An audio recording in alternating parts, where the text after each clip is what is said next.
Shalom Aleichem. Shalom Aleichem. Shalom Aleichem.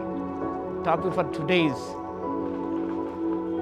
for nothing will be impossible. Nothing will be impossible. Text is from the Gospel according to St. Luke chapter 1 verse 37. లూకా సువార్త మొదటి అధ్యాయం 37వ వచనం. దేవుడు చెప్పిన ఏ మాట అయినను నిరర్థకము కానేరదని ఆమెతో చెప్పాను. దేవుడు చెప్పిన ఏ మాట అయినను నిరర్థకము కానేరదని ఆమెతో చెప్పాను. వాక్యం nothing will be impossible with God. దేవునికి సమస్తము సాధ్యమే, అసాధ్యం ఏది కూడా లేదని లేఖనం స్పష్టంగా సెలవిస్తున్నది. వాక్య భాగంలో గబ్రియేలు దూత మరియతో మాట్లాడినప్పుడు పరిశుద్ధాత్మ నీ మీదికి దిగవచ్చును, సర్వవంశ శక్తిని కమ్ముకొనును, పుట్టబో శిశువు పరిశుద్ధుడై ఉంటాడు అనే విషయాలు ప్రస్తావించబడ్డాయి అక్కడ. ఆ తర్వాత గబ్రియేలు దూత శ్రేష్టమైన ఈ మాటలు అందించాడు. దేవుడు చెప్పిన ఏ మాట అయినా నిర్ధకము కానేరదు. There are two human impossibilities. One is Mary, another one is Elizabeth. Mary జీవితం కన్యక ఆవిడ. ఎలిజబెత్ గమనించినప్పుడు జకర్యాకు సతీమణి, యాజక ధర్మం నిర్వర్తించేవారు. వీరిద్దరి జీవితాల్లో గమనించినప్పుడు అసాధారణ విషయాలు ప్రభు జరిగించాడు. One is a virgin, the second is a barren in age. గుండ్రాలుగా ఉన్నది ఆవిడ, వయసు మీద పడింది ఎలిజబెత్. దేవుడు ఇద్దరు పట్ల అసాధారణ కార్యాలు ప్రభు జరిగించాడు. God's supernatural wonder working power can be seen to the life of Mary and Elizabeth.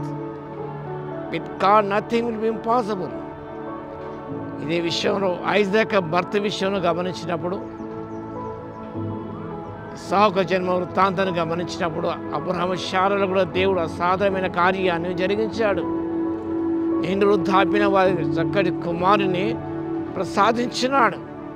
ఆ విషయాన్ని యోబు భక్తుడు కూడా 42వ అధ్యాయం వచనం కూడా 2వ వచనం 42వ అధ్యాయం 2వ వచనం విషయం ప్రస్తావిస్తాడు. అదే రీతిగా ఇర్మియా ప్రవక్త కూడా 32వ అధ్యాయం 17వ వచనంలో విషయాన్ని ప్రస్తావిస్తాడు. ఒక అసాధ్యం ఏదైనా కలదా అనే విషయం యోబు అంటాడు. Confidence in God's words and power. దేవుడు అసాధారణ కార్యం జరిగిస్తాడని విశ్వాసాన్ని యోబు ప్రదర్శించాడు. కానీ నథింగ్ అన్నమాట రాయబడింది. గ్రీక్ ఫ్రేజ్ గమనించినప్పుడు ఓక్పానా రేమా, ఓక్పాన్ రేమా, దట్ మీన్స్ నథింగ్ అనే పదం వాడారు. Nothing, no word are promise. No word are promise will be impossible.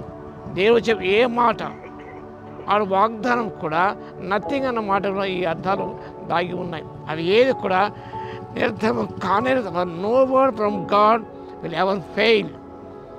ప్రభు చెప్పిన ఏ మాట నిర్థకము కానేరదన్నమాట.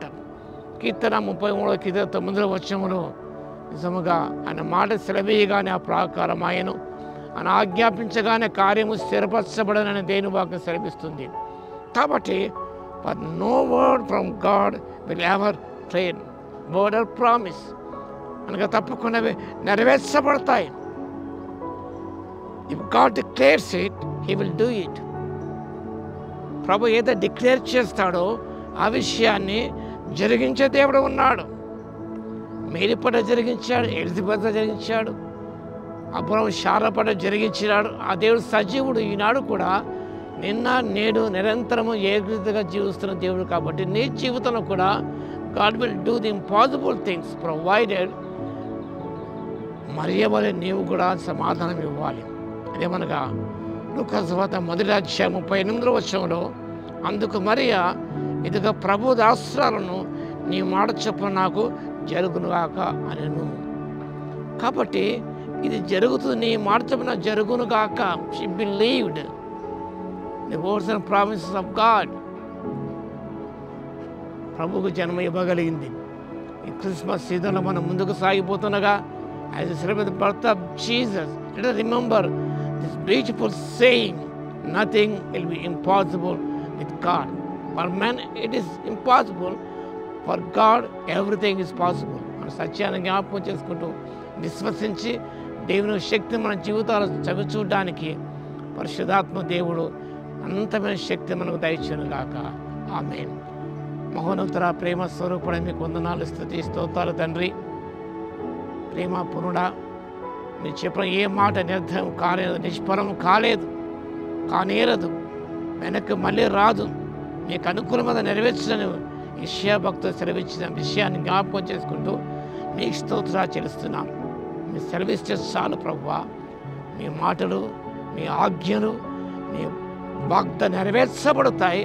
ఈనాడు కూడా అవి ఫెయిల్ కావని సత్యాన్ని జ్ఞాపకం చేసుకుని విశ్వసించి నీ మాట జరుగును గాకనే పలికే కృపను మాకందరు ఇవ్వగలను మీ స్తోత్రాలు చెల్లిస్తూ, వాక్యం వింటున్న వీక్షణ ప్రతిని దర్శించిన ఆయన వారి విశ్వాసాన్ని పెంపొందింప చేయవలసిన జ్ఞాపకం చేస్తూ యేసయ్య నామమున ప్రార్థించి వేడుకొస్తున్నాము తండ్రి. ఆమేన్. మన తండ్రి అయిన దేవుని యొక్క ప్రేమయు, మన ప్రభువును రక్షకుడైన యేసుక్రీస్తు యొక్క కృపయు, పరిశుద్ధాత్మని యొక్క అన్యోన్య సహవాసము మనందరికీ సదాకాలము తోడై ఉండును గాక. ఆమేన్.